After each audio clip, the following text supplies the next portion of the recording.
जय श्री राम। नमस्कार। आप कैसे हैं? अच्छे होंगे। प्रातःकाल का समय है, मैं आपके साथ फिर जुड़ चुका हूं।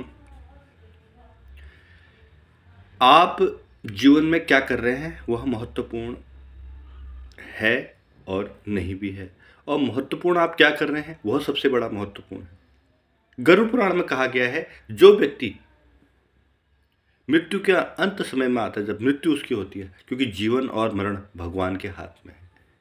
भगवान ने सबकी एक तख्ती बना रखी है, उसमें सबका हिसाब किताब लिखा हुआ है। क्या आप जानते हैं, जब आदमी जन्म लेता है तो खुशियां होती हैं, जब अपने आदमी प्राण त्यागता है तो आदमी जो है रोने लगते हैं। यह रोने और हंसने का और खेलने का भगवान ने बड़ा एक अच्छा संयोग बना रखा है। गरुड़ पुराण की कुछ बात, मरने से पहले आदमी को क्या संकेत मिलते हैं और उनकी इच्छाएं, उनके संकेत समझकर अच्छे और बुरे कर्मों का आपको फल ज्ञान हो जाता है। अब आपने क्या कर्म कर रखे हैं और क्या नहीं कर रखे हैं, यह आपके ऊपर निर्भर है।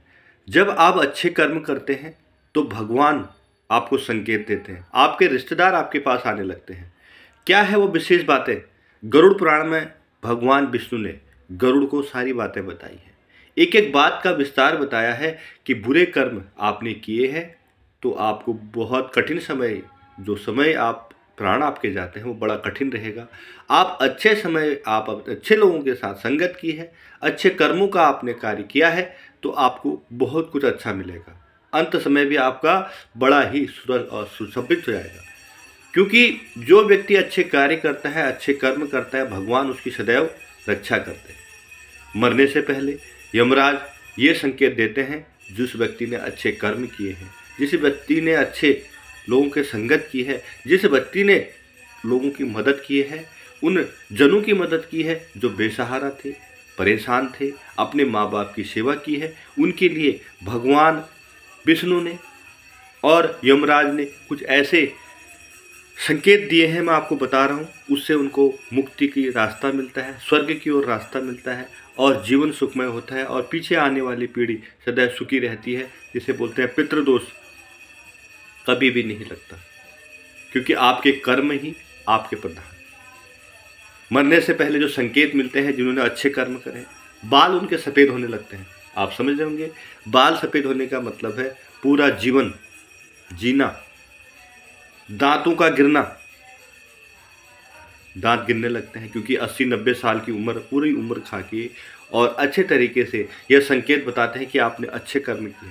सुनने और देखने की क्षमता कम हो जाना, जब आपकी उम्र हो जाती है, कमर का झुकना, थकान महसूस करना, सपने में भगवान व रिश्तेदारों के दर्शन करना, और जब भी हो प्रातःकाल ब्रह्म मुहूर्त में, बुढ़ापे में भगवान के दर्शन करना और आपका मंदिर जाना, तो यह एक सुखद अनुभूति होती है।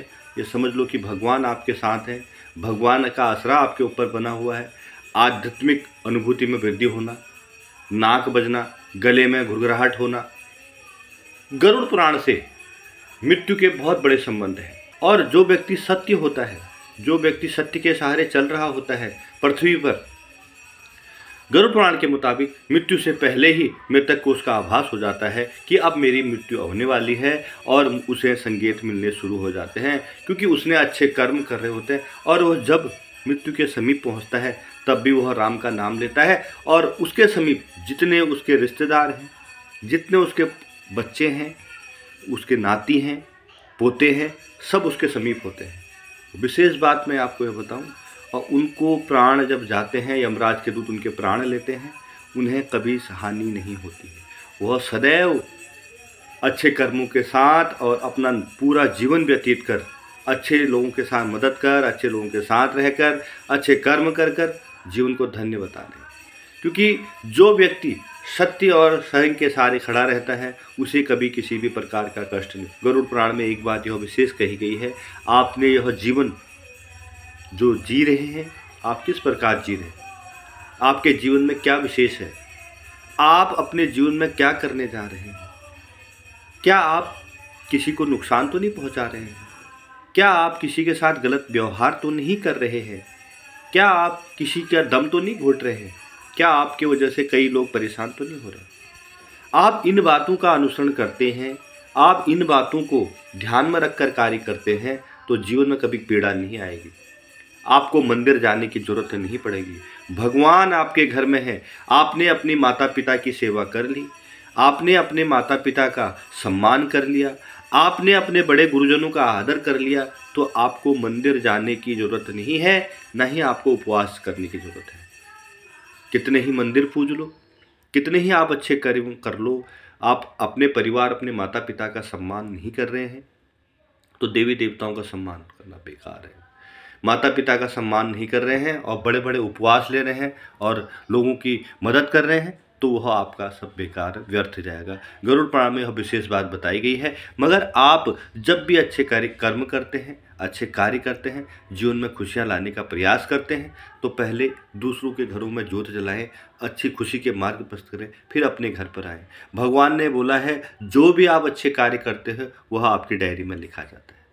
तो आपको मेरा यह ब्लॉग कैसा लगा कमेंट के माध्यम से ज़रूर बताएं। और जब भी आप संकट में हो, परेशानी में हो, अच्छे कार्य करते रहें और भगवान का स्मरण करें, भगवान आपकी रक्षा करते हैं। अकाल मृत्यु के आने से, भूख से मरना, मैं आपको बता रहा हूँ अकाल मृत्यु क्यों होती है। खाने की जो व्यवस्था है ख़त्म हो जाना, घर में खाना ना होना, बेरोजगारी का होना, फांसी लगाना, हत्या करना, किसी की आप हत्या कर रहे हैं, जहर खाना, किसी के आपको परेशान कर रखा है, सांप के काटने से मरना, यह सब अकाल मृत्यु उसी की होती है जिसके साथ दोष हो रहा हो, जिसके साथ परेशानी हो रही, गंभीर बीमारी से मरना, इसे अकाल मृत्यु कहा जाता है। इसके मुख्य कारण यह है कि आप पूजा पाठ पर विशेष ध्यान दें, भगवान के बताए गए मार्गों पर चलें, कभी आपको पीड़ा व कष्ट नहीं होगी। भगवान आपके सारे कष्टों को दूर करेंगे और अच्छे मार्गों पर चलकर अपने जीवन को धन्य करें। जय श्री राम, नमस्कार।